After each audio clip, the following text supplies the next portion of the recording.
दोस्तों एवं प्यारे बच्चों, मैं प्रतिदिन 2 से 4 मिनट की वीडियो में प्रश्नों की श्रृंखला के तहत ग्रुप डी लेवल जैसी प्रतियोगी परीक्षाओं में पूछे जा सकने वाले प्रश्न और बेसिक मैथ्स के प्रश्न लेके आते हैं जो आपके परीक्षाओं के लिए बहुत मददगार साबित होंगे और आपके ज्ञान को इम्प्रूव करें।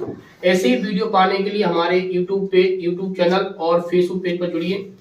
कहते हैं बूंद बूंद से घड़ा भरता है, उसी तरह पर मैं ये सीरीज लेके आया हूँ और तो बने रहिए मेरे चैनल पर।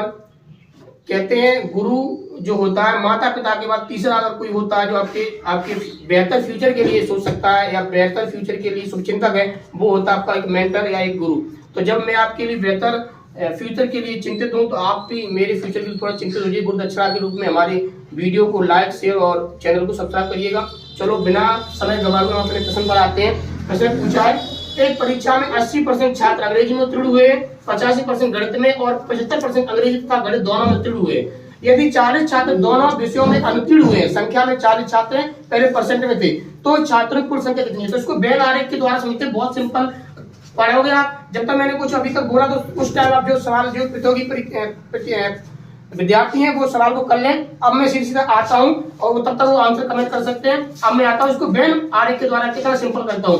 एक ऐसा एक गोला बनाओ और एक ऐसा, दोनों एक दूसरे को काट इसलिए रहे क्योंकि दोनों में पास भी हुए हैं। तो दोनों में जो पास हुए वो कितने बेटा? 75%। अब ये वाला ले लो इंग्लिश का बेटा और गोला, और ये वाला ले लो मैथ का। अब मैथ में कितने पास हुए बेटा? 85%। तो 75 तो हो चुके हैं, 85 और कितने कर दो? 10 कर दो। 10 और 75 85% हो गए बेटा किसमें? मैथ में। अब इंग्लिश में आओ, इंग्लिश में कितने? 80, तो 75 नहीं तो 5% और ले आओ। अब ये टोटल जो है पास हुए, पहले हो गए पास हुए विद्यार्थी किसमें? परसेंट के रूप में। परसेंट में कितने हैं?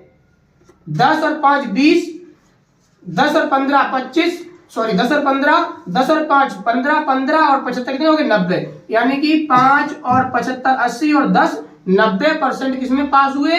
सॉरी पास हुए परसेंट में। अब फेल कितने हुए? तो यानी हो गए फेल हुए विद्यार्थी परसेंट में। कितने फेल होंगे?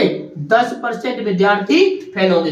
ये परसेंट में फेल हो गए, लेकिन संख्या में कितने बोले उन्होंने? 40 छात्र अनुत्तीर्ण हुए, नहीं फेल हुए। तो 10% की वैल्यू कितनी है? 40। तो यहाँ लिखेंगे 10% बराबर दे रखा है किसके? 40 की। 0 से 0 कट गया तो 1% की वैल्यू आपके सामने आ रही कितनी? 4। यानी 1% विद्यार्थी अगर फेल हो रहे हैं तो कितने हैं विद्यार्थी? 4। हमारे किसी भी कक्षा में या छात्रों की कुल संख्या कितनी होती है? 100%। तो 100% के लिए 100 की गुणा कर देंगे, तो 100 की गुणा करेंगे 100 1 100% हो गया। इधर भी 100 की गुणा करेंगे, 100 चौकू 400। यानी कुल परीक्षार्थी कितने थे? 400 थे। उसमें से 40 फेल हो गए, बचे 360 क्या हो गए? पास हो गए। यही तुम्हारा इस प्रश्न का आंसर है। दूसरा प्रश्न आपके बोर्ड पर दिया है, इसका आंसर कमेंट बॉक्स में करना और हमारे पेज को और हमारे यूट्यूब चैनल को सब्सक्राइब करना ना भूलें। ऐसे प्रश्नों की श्रृंखला तब तक लाते रहेंगे जब तक आप सफल न हो जाएं। थैंक यू, धन्यवाद।